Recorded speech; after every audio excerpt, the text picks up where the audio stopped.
Hello అండి. Hi. Welcome back to our channel. ఈరోజు మన వీడియో వచ్చేసి చికెన్ ఫ్రైడ్ రైస్. చూస్తేనే నోరు ఊరిపోతుంది కదా. చాలా తక్కువ టైంలో సేమ్ రెస్టారెంట్లోలా ఫాస్ట్ ఫుడ్ సెంటర్లో ఎలా చేస్తారో అదే టేస్ట్తో కొన్ని టిప్స్ చెప్తూ ఎలా చేసుకుందామో చూసేద్దాం రండి. దానికోసం పావు కిలో చికెన్ బోన్లెస్ తీసుకొని ఫ్రెష్గా కడిగి వాటర్ లేకుండా ఒక గిన్నెలో వేసుకున్నాను.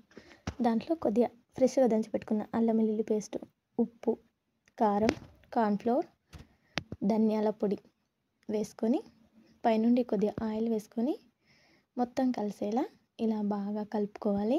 కొద్దిగా ఫుడ్ కలర్ కూడా కలర్ కోసం యాడ్ చేసుకోవచ్చు. ముక్కకు మొత్తం ఈ మసాలా పట్టేలా చూసుకోవాలి. తర్వాత నాకు ఇక్కడ కొద్దిగా కారం అనేది కొద్దిగా తక్కువ అనిపించింది. తర్వాత పైనుండి మళ్ళీ కొద్దిగా కారం వేసుకొని ఇలా ముక్కను బాగా కలుపుతూ చేసుకోవాలి. ఎందుకంటే మసాలా మొత్తం ముక్కకు బాగా పట్టాలి కాబట్టి. తర్వాత కొద్దిగా పైనుండి పసుపు వేసుకొని మళ్ళీ సేమ్ అదే విధంగా ఇలా కలిపేసుకోవాలి. ఇలా కలుపుతుంటూ ఉండాలి. తర్వాత ఇట్లా కలుపుకోవడం వల్ల దానికి బాగా పడుతుంది ముక్కకు. కొద్దిగా వెడల్పుది తీసుకున్నా ఓకే, నేనైతే చిన్నది సరిపోతుందని ఇలా చిన్న దాంట్లో తీసుకొని పక్కన తీసుకున్నాను. తర్వాత వేరే ఒక కడాయి తీసుకొని దాంట్లో కొద్దిగా ఆయిల్ వేసుకొని ఆయిల్ కొద్దిగా వీట్ అయిన తర్వాత దాంట్లో ఒక్కొక్క పీస్గా విడివిడిగా ఇలా చికెన్ పీసెస్ అనేవి వేసుకుంటున్నాను. తర్వాత ఇవి కొద్దిగా నురుగు అనేది కొద్దిగా తగ్గిన తర్వాత పైనుండి ఇటు కింది నుంచి పైకి పైనుండి కిందికి ఇలా కలుపుకోవాలి. వెంటనే కలుపుకోకూడదు. మరీ కలుపుకోకుండా ఉంటే పై భాగం వైట్గా ఉండి కింది భాగం మాడిపోతూ ఉంటాయి. చూడండి ఇలా.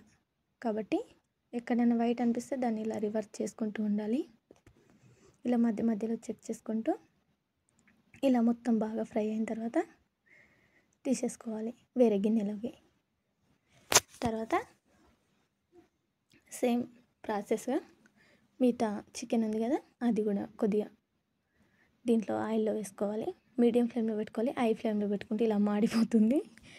కాబట్టి మీడియం ఫ్లేమ్లో పెట్టుకొని మిగతా చికెన్ మొత్తాన్ని ఫ్రై చేసుకోవాలి మధ్య మధ్యలో కలుపుకుంటూ. లో ఫ్లేమ్లో పెట్టుకుంటే లోపల ముక్క అనేది ఎక్కువగా ఉడుకుతుంది. హై ఫ్లేమ్లో పెట్టుకుంటే ఇలా అయిపోతుంది. కాబట్టి మీడియం ఫ్లేమ్లో పెట్టుకొని ఫ్రై చేసుకోవాలి చికెన్. తర్వాత ఈ చికెన్ పక్కన పెట్టేసుకొని ఒక గిన్నె తీసుకొని దాంట్లోకి 2 గుడ్లు అనేటివి పలగొట్టి తీసేసుకుంటున్నాను. దీంట్లో టేస్ట్ కోసము ఉట్టిగైనా వేసుకోవచ్చు. నేను టేస్ట్ బాగుంటుందని కొద్దిగా ఉప్పు అనేది యాడ్ చేసుకుంటున్నాను ఈ ఎగ్స్లోకి. తర్వాత దీంతో బాగా ఇలా జిలక కొట్టుకోవాలి. ఎగ్స్ అనేటివి ఎంత బాగా జిలక కొట్టుకుంటే అంత బాగా వస్తుంది. ఎలా అంటే ఇలా నురుగ మొత్తం పైన ఇలా రావాలి ఈ ఎగ్స్ పైన. తర్వాత ఈ కడాయిలో కొద్దిగా నూనె వేసి పక్కన పెట్టుకున్నాం కదా. తర్వాత దీంట్లోకి ఎగ్స్ అనేటివి వేసుకోవాలి. తర్వాత ఇది అట్లా ఇలా పక్కకి మర్రేసుకోవాలి. తర్వాత ఇలా మర్రేసుకొని ఇలా కొద్దిగా పీసెస్గా చేసుకోవాలి. మధ్యలో సరిగా కాలేదు కాబట్టి మళ్ళీ ఒకసారి రివర్స్లో వేసుకొని తర్వాత ఇది పీసెస్గా చిదలుగా చేసుకుంటాను. మరీ ఎక్కువగా ఉండొద్దు, కొద్దిగా పెద్దపాటి సైజులోనే చిదలుగా చేసుకోవాలి. మరీ చిన్నగా చేసుకుంటే బాగుండదు. తర్వాత ఇలా మొత్తం చేసుకొని ఒక గిన్నెలో తీసుకొని పక్కన పెట్టుకోవాలి. అదేవిధంగా దీంట్లో 2 టేబుల్ స్పూన్ల ఆయిల్ వేసుకొని దీంట్లోకి సన్నగా కట్ చేసి పెట్టుకున్న క్యాబేజీ తురుము, పచ్చిమిర్చి, క్యారెట్, ఉల్లిపాయలు వేసుకొని కలుపుకోవాలి. ఇలా కలుపుకున్న దాంట్లోకి మనం పక్కన పెట్టుకున్నాం కదా ఆ ఎగ్ కూడా వేసుకోవాలి. అలాగే చికెన్ కొద్దిగా పెద్ద సైజులో అనిపించాయి కాబట్టి దాంట్లో చిదలుగా 2 భాగాలుగా చేసుకున్నాను. ఒక్కో పీస్లా ఇలా చేసుకొని వేసుకోవాలి. తర్వాత ఇలా మొత్తం నూనెలో ఫ్రై అయ్యేలా ఒకసారి కలిపేసుకోవాలి.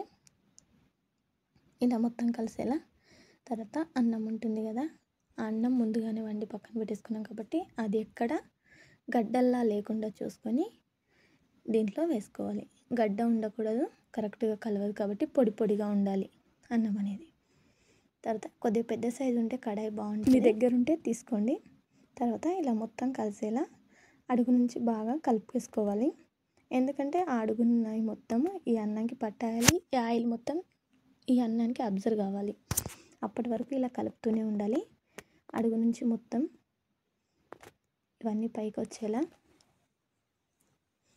ఇలా మొత్తం కలిపేసుకొని తర్వాత తగినంత ఉప్పు, కొద్దిగా కారం, కొద్దిగా ధనియాల పొడి and white pepper, tasty salt ఇవి వేసుకొని మొత్తం కలిసేలా బాగా కలుపుకోవాలి. దీంట్లో మెయిన్ టేస్ట్ ఇవే, tasty salt and white pepper. దీనివల్లనే ఇది సేమ్ రెస్టారెంట్ స్టైల్లో వస్తుంది.